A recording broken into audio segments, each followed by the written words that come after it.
This is TOS Television, your digital first Pan-African news network. I am Adesuwa Osuyi, and this is Africa Now.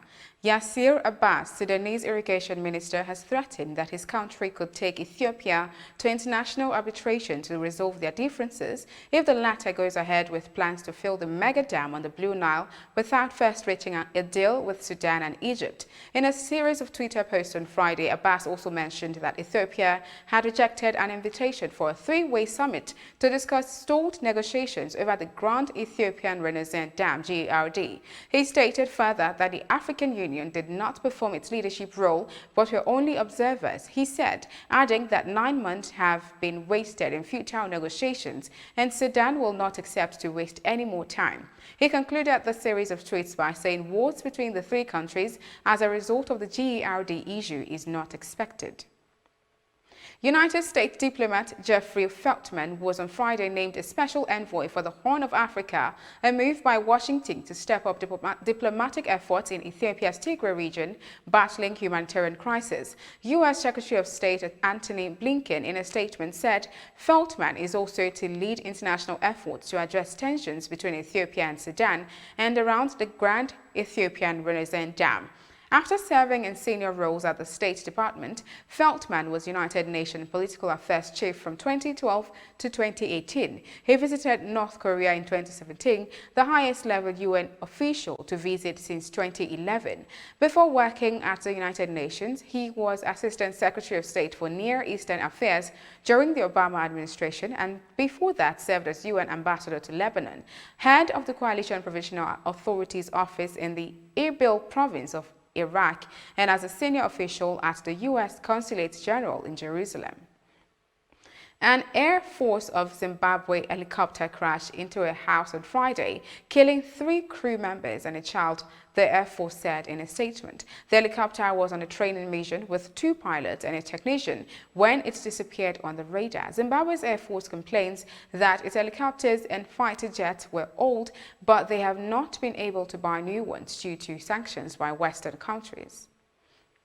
A rare tropical cyclone located near Madagascar in the South Indian Ocean is approaching Tanzania and could become the first cyclone to make landfall in the nation in modern records of nearly 70 years this weekend. The cyclone is equivalent to a strong tropical storm with winds just shy of 100 kilometers per hour.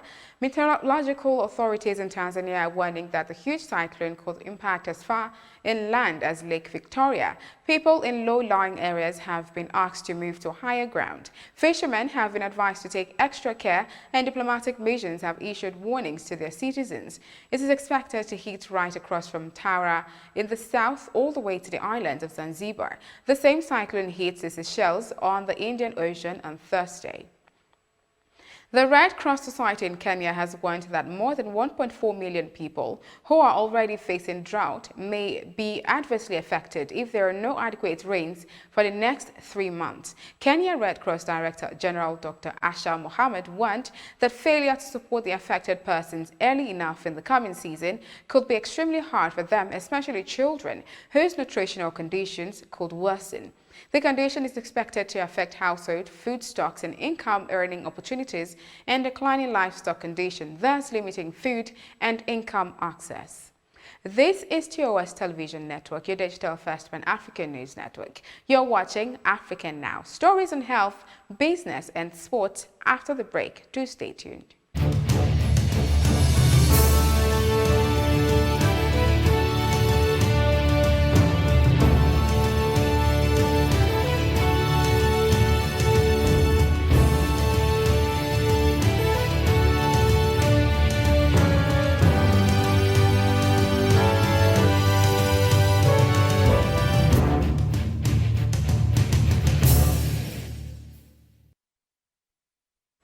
Welcome back. We continue with health matters. Speaking at a virtual World Health Organization briefing on Friday, South Africa's President Cyril Ramaphosa called on pharmaceutical companies to transfer mRNA vaccine technology to low and middle-income countries free of intellectual property barriers. He added that vaccine nationalism was seriously threatening the world's recovery from the COVID-19 pandemic and deepening inequality. Vaccine is a public good and must be recognized as such.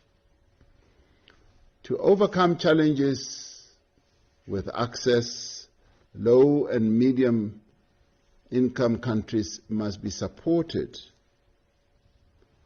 Yes, to have access to vaccines, but also to be able to manufacture their own vaccines, diagnostics, and other treatments.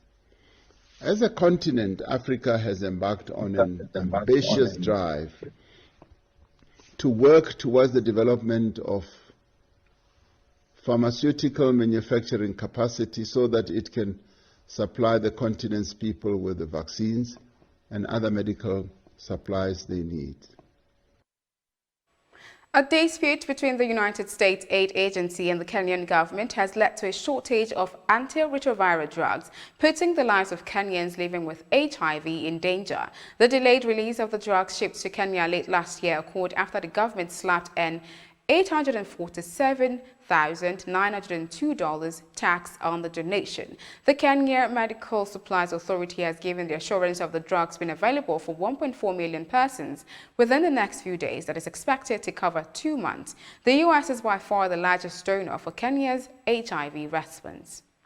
In business, Ethiopia's finance ministry and the World Bank on Friday signed a $907 million financing agreement geared towards improving access to financing, the fight against COVID-19 and electricity investment. Some $700 million was a loan and $207 million a grant. The finance ministry in a statement said the agreement is to support 3 sugar projects. The first $200 million agreement is to be spent on small businesses in Ethiopia gravely affected by the COVID-19 pandemic. The second project is a $500 million agreement to create a private sector of capital and sustainable financial options for the country.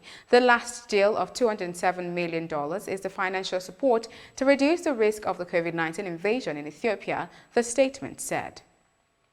Financial Transparency Coalition (FTC) in a survey of government bailout says that most of the money paid out by the governments of Africa countries struggling with the devastating impact of the pandemic have gone to big corporations. In the 3 African countries studied, Kenya, South Africa and Sierra Leone, the proportion of bailout money promised to big business was even higher. In Kenya, 92% of spending for recovery from coronavirus went to corporates, 92% of recovery spending to corporates instead of the 74% announced in Sierra Leone, and only 30% was paid out in South Africa of the 66% announced. To address the dangerous imbalance in existing COVID-19 relief funds, the Transparency Coalition recommended implementation of a minimum corporate tax rate of at least 25%, adopt or raise taxes on the wealthy, corporations and high-income earners, implement public beneficial ownership registries, and introduce greater accountability to provide transparency on the conditions attached and disbursement made of COVID-19 recovery funds, including World Bank funds.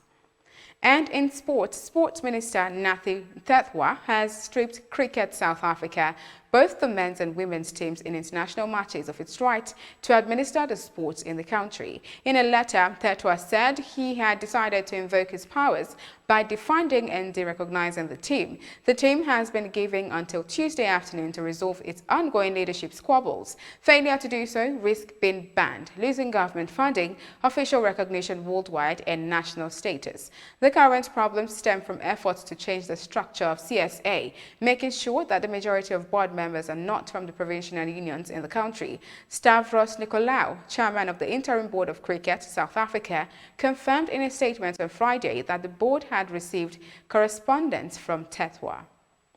And that is Africa Now. For more updates, visit our website at www.tostvnetwork.com. Also, follow and like our social media handles on Facebook, Twitter, and Instagram. And remember to subscribe on YouTube. Do stay with us and enjoy more programs on TOS Television Network. I am Adesuwa Osuyi. Thanks for watching.